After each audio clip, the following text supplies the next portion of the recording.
Thank you, Mr. Chairman, and thank you, panel, for being here today. It's been a great discussion. I live about 5 miles from the greater Pittsburgh airport. When Pittsburgh lost its hub status about 10 years ago, we dropped from over 500 flights to fewer than 50, and we lost thousands of jobs in the process, and a world-class airport remains underutilized. It's created an inconvenience for the traveling public and also for our business community to have not as many flights as we used to. Currently, we have about 41 U.S. air flights and 15 American airline flights out of Greater Pitt. Can either Mr. Kennedy or Johnson give us any kind of assurance that the number of flights will not be reduced out of Greater Pitt?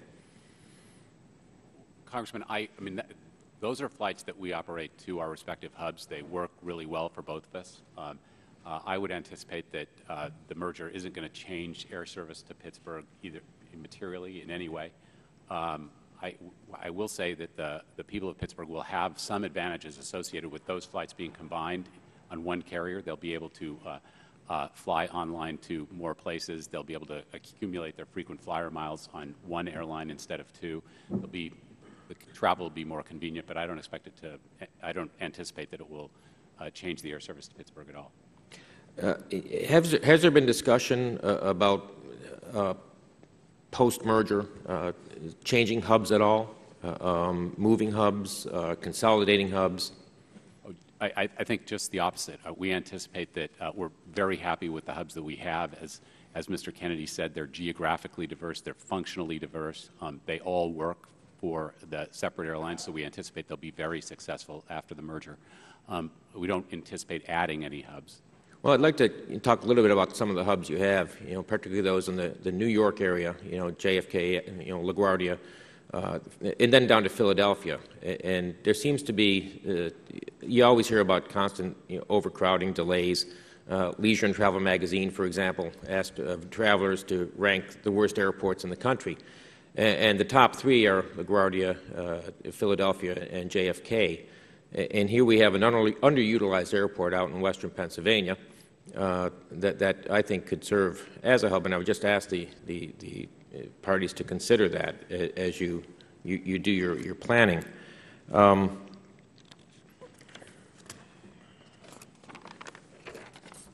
Moreover, we have a recent drilling arrangement out there at Greater Pittsburgh Airport that's going to be a benefit, or may be a benefit, to airlines to consider that. So again, I'd ask you to consider that.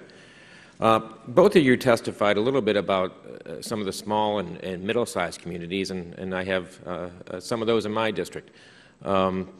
And I'm just wondering if either of you might opine on expansion to some of the underserved communities that might result from this merger.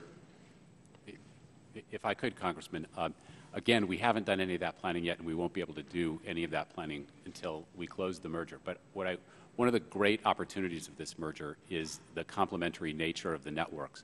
I mentioned in my opening remarks that there are some 130 cities that American Airlines serves that U.S. Airways doesn't serve, 62 cities that U.S. Airways serves that American Airlines doesn't serve.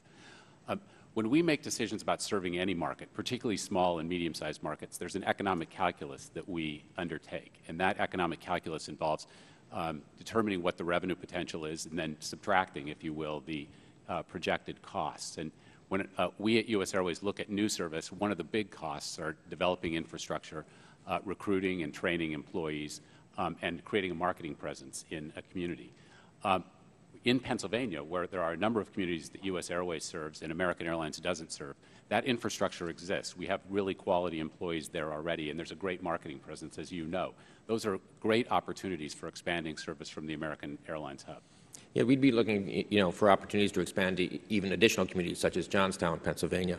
Related facilities that U.S. Air currently has at Pittsburgh include an operations center that employs about 1,800 people.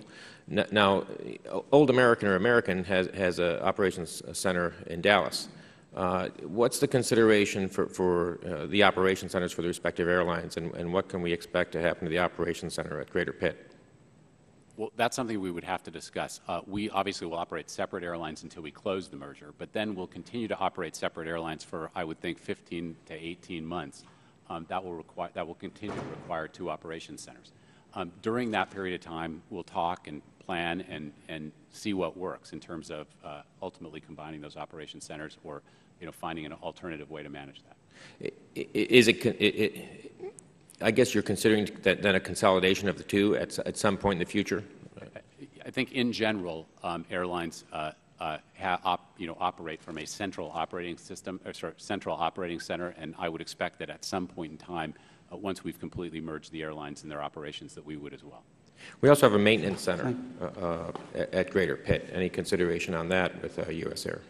We have about 1,000 maintenance employees engaged in heavy maintenance in Pittsburgh. It's a very senior workforce, so it's reducing a little bit because of retirements of our great employees. So we expect that to be about 975 employees at the end of the year. But it's a central part of our maintenance operation. We expect it to be not affected in any significant way by the merger. But again, as we plan and we look out into the future, it's a little hard to say at this point. Again, I'd ask you to consider taking a look at Greater Pitt in the post-merge. Obviously, we're very close with your colleagues in the delegation and the governor, and even our friends in Philadelphia have asked that we do that. And I've promised in the next couple of weeks to go to Pittsburgh myself and talk to the city and civic leaders there about these issues. Thank you.